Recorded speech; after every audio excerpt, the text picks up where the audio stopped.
د بشري حقوقو نړیوال تنظیم امنسټي انټرنیشنل په خپل کلنی ریپورت کې ویلي چې پاکستان د بشري حقوقو سخت سرغړونې روانې دي چې پاکستان کې د بشري حقوقو سخت سرغړونې روانې دي په زور بېدرکه کول تشدد د پرمن احتجاجونو په ضد عملیات په جرنالستانو بریدونه مذهبي اقلیتونو او نور شاته پاتې ډلو په ضد د تشدد لړۍ جاري و د امنسټي انټرنیشنل د کال 2022 او 23 په کلنی ریپورت کې ویل شوی چې پاکستان کې د نرخزیانو په ضد تاوتریخوالي سیوا شوی دی په ریپورت کې د سیاسي اړیګړې او اقتصادي بحران یادګیرنه شوی چې خلک یې سخت ځپلي دي او د سیلابونو په اړوند پکې ویل شوی چې ډېر خلک یې مړه کړي او ډېر یې اغېزمن کړي دي حکومت د بشري حقوقو د نړیوال تنظیم ریپورت ته تر اوسه کوم غبرګون نه دی ویلي خو له دې وړاندې تل دغه ډول ریپورتونه رد کړي او دعوه یې کړې چې د ملک پاین کې د ټولو بشري حقوقو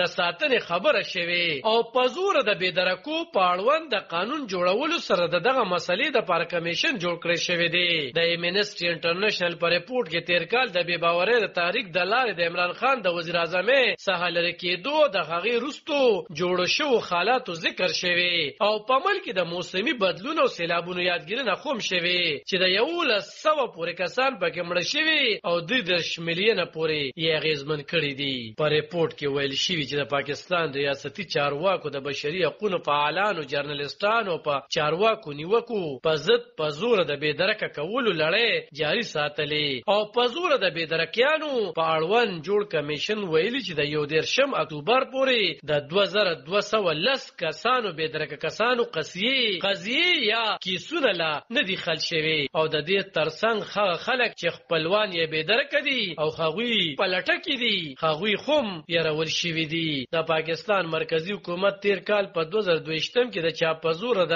لادرکه کول د قانون د لارې جرم ګرځولې وو خو د بشري حقوقو مبارزین او قانون پوهان بیا هم په دغه قانون نیوکه کوي چې نیمګړتیاوې پکې شتون لري د امنسټي انټرنیشنل په ریپورت کې ویل شوی چې پاکستان کې د چارواکو لخوا د غونډو راجوړېدو مخې نیول شوي تنقید کوونکي او سیاسي مخالفین زورول شوي نیول شوي او بند کړي شوي دي او د دې سره احتجاج کوونکي په زوره ګډوډ کړي شوي او په جرنالستانو هم حملې شوي دي ویل شوی چې چارواکو په مطبوعاتو کنټرول نور هم سخت کړی دی په مطبوعاتو کې کارکوونکي باندې تشدد سنسرشپ او د جرنالستانو نیول نور سیوا شوي دي علب خان شیرپو دلبر نیوز 400